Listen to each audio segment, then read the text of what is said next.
Το τρίτο βραβείο απονέμεται στην Έρα Ιωαννίνων, που από το 1948 που ξεκίνησε η λειτουργία της, υπηρετεί αδιάκοπα με συνέπεια και συναίσθηση το ρόλο της, την έγκυρη και έγκαιρη ενημέρωση, καθώς και την ποιοτική ψυχαγωγία του υπηρώτικου λαού.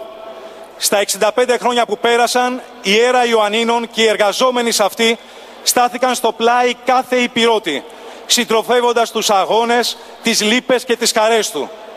Από τις 11 Ιουνίου του 2013, οι εργαζόμενοι της Έρα Ιωαννίνων, με την αμέριστη συμπαράσταση πλήθους ακροατών, σε συντονισμό με τους εργαζόμενους και τους αγωνιζόμενους για την ΕΡΤ σε όλη την Ελλάδα, στέκονται αλληλέγγυοι, αντιστεκόμενοι στο μαύρο και σε πείσμα των καιρών, συνεχίζουν τον αγώνα της ελεύθερης ενημέρωσης, αλλά ταυτόχρονα και κυρίως τον αγώνα της αξιοπρέπειας που μας αφορά όλους. Το βραβείο για λογαριασμό της Έρα Ιωαννίνων θα το παραλάβει η κυρία Εύα Χατζηπαυλή από το Γενικό Γραμματέα της Πανυπηρωτικής Συνομοσπονδίας Ελλάδας, κύριο Γεώργιο Δόση.